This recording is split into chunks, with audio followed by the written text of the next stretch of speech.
Hey guys, this is Craig, the options linebacker, and this is the weekend report for Sunday, February 7th, Super Bowl Sunday. Now, the theme of today's report is about removing some of the recent emotions and looking at what the market is doing in a very objective fashion. Now, what everybody remembers best is recent memories, right? So, of course, we've had a 106-point drop in the S&P. In the last 13 days, we've seen panic selling. And we've got the mainstream financial media putting up pictures of bummed out traders and using words like panic. So it's no wonder everybody's getting a little itchy. But let's step back, let's look at the longer term view of things, and let's get a better objective read on where the market has come over the last few months and where it might be going. Now, to do that, I go over to the monthly and weekly charts of the S&P 500. Now, after moving up off the bottom for 10 straight months, if you were just to look at this move here, up off the bottom, and look at the recent moves that we've had down here in January and February, would you say that the market is crashing again? Probably not, if you just looked at that swing alone by itself. But the problem is that this move here that we made off of the tops in 2007 is too close to everybody's memory. Think about it. I mean, this was so painful to so many people. The first hint of any kind of downside action, and people are throwing around the word panic in the mainstream media again. Now, let's go back in time just a little bit. We had a recent recession from 2000 to beginning of 2003. So don't you think that by the time we got through with this rally in 2003, early 2004, as we started to sell off just a little bit, actually we just went sideways in 2004. Didn't we have those same feelings of panic and uncertainty? And didn't those eventually resolve to the upside? Now, we talked about this a few weeks ago, is that once the market puts in that lower high in the monthly chart and starts working its way in a weekly swing down, it's going to feel like Armageddon has come. And we just about felt like that over the last few days. But looking at the weekly chart, we can see this is just part of the natural rhythms of the market. As the market breathes in, it's got to breathe out eventually.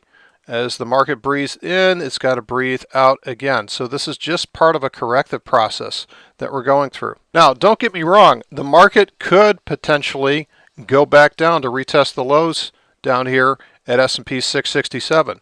However, what I'm saying is it's not going to just roll over and play dead right now. Looking at the monthly chart back here in 2007, early 2008, tops are a very complex affair. They don't go very easily. It looks, just when it looks like it's dead, it springs back to life again, and that's that wave action that we're always looking for. So we're just not going to roll right over here and go back down to 666 next month. It's going to be a very complex affair if it does. So what I'm suggesting is that the wave action that we're seeing is all very natural, and it's just part of a healthy market. Now, another reason that traders are somewhat freaked out by this is that all the corrections that we've had since, in essence, July have just been V-bottom affairs. Every time that we've pulled back, it's gone straight up to new highs. Every time we pull back, straight up to new highs. Pull back, new highs. Pull back, new highs. Pull back, new highs. Every single one of these. So now that we have actually had a complex pullback and an ABC corrective pattern, people are just not used to this. So now let's take a second look at this corrective pattern, which features a hammer created on Friday, which is a very important part of this. So let's go back in time and see how these types of corrective patterns have worked out in the past. Okay, this one was from the summer of 2006. This is a very important one because it shows very similar analog. And what I want you to notice here is this candle right there. Now, markets are always going to do what's necessary to fake out the greatest number of traders possible. And in that case, we had a nice hammer showing capitulation on selling, and you would have expected that to start heading up the next day. Well, it didn't. It rolled right over and actually formed a lower low.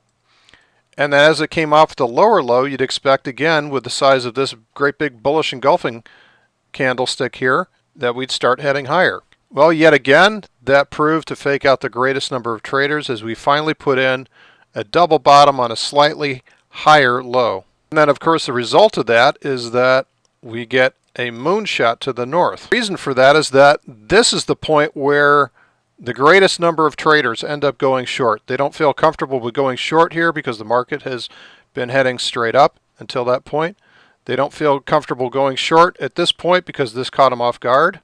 And so finally now that the market has put in a lower high, they go short, and that's where they get bent over. That's where too much short interest has to be unwound to the upside by buying to close. The other important part of this is that this forms an inverted head and shoulders pattern, which are sneaky because you never see them building because you're too busy being bearish at the time. Your feelings are getting in the way, and you see the pattern and you say, yeah, but the market's going down. And this is exactly why these things happen, is that too much short interest gets down here at the bottom. So let's go to today's price action again. We have a hammer that was printed on Friday. That's a good first step for showing selling capitulation. So we'll see whether or not this is confirmed or not. If it is confirmed, we may get an intermediate higher high on here. But eventually what this will happen is this will fail again and everybody will jump on the bandwagon again. You'll see mainstream media stories about how the market's rolling over. The weekend shorts will jump on board, and this is usually where the market will turn. And this will show actually that 1, 2, 3, that's wave 3 pattern to the upside, which is the strongest wave. So let's briefly cover our current positions. We have a bear call spread that's way up here on the Russell 2000. This is going to be just about completely untouchable. We did have a put spread down here at IWM 57, but we cleared out much of that position back here. We cleared out the rest of it on Friday right at the open for a small debit that made sure that we locked in a profit for the entire month. The other nice thing is that we have this butterfly trade right in here, and the price is currently inside the butterfly trade.